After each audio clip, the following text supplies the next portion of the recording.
Studio आं जेंग्रें Narzary पद्मबिल आथियाबारि part 2 आव थांनाय मोनायाव मैदेरनि उदखार।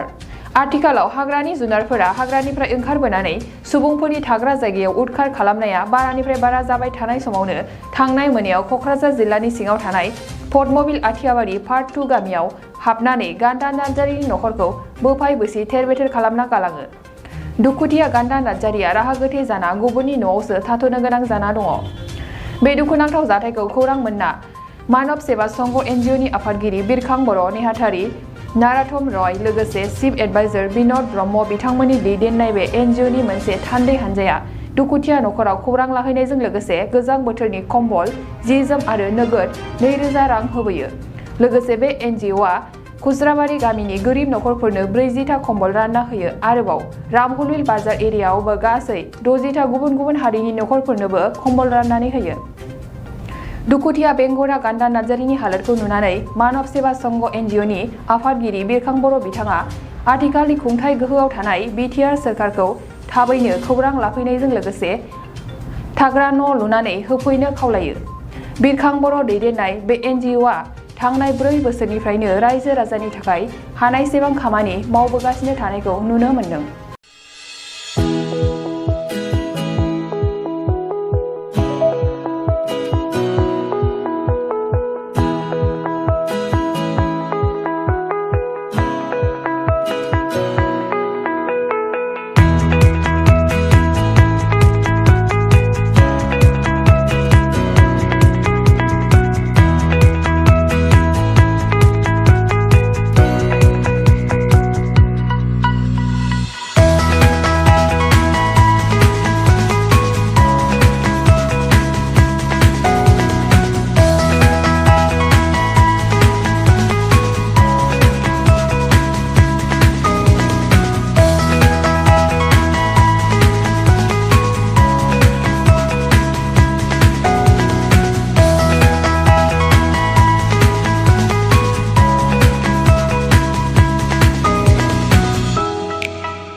नोंथांमोननि थाखाय बेखेवबाय गियाथि गाउन बांसबारि रेन्ज मानास नेशनेल पार्कआव समायना दावराइ जंगल रिजर्ट। बे रिजर्टआव नोंथांमोना jeep ride, elephant ride, tea tower, river rafting, village visits, फ्रिबेलि इथनिक फुड, माल्टी कुजिन बायदि बायदि सुबिदा थागोन। बुकिं खालामनो आरो गोबां मिथिनो थाखाय फन खालामनो हागोन 6900 226214 9954 961 665 8638 360 282 9859 161 912 दावराइ जंगल रिजर्ट मानास नेशनेल पार्क गियाथि गाउन।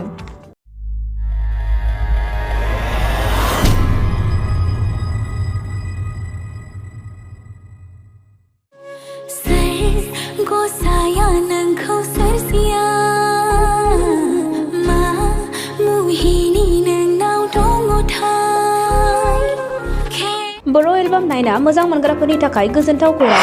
लिरामिनि डिरेक्शनाव आरजि प्रडाक्शननि बानजायनायाव नुनो मोनसिगोन सायख'बाय मुंनि गोदान बर' एलबाम।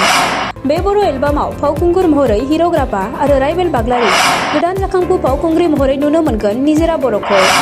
बे बर' एलबामाव समायना मिलौदो देंखो होदों निथामनि बर' आरो मोनसोम बर'आ।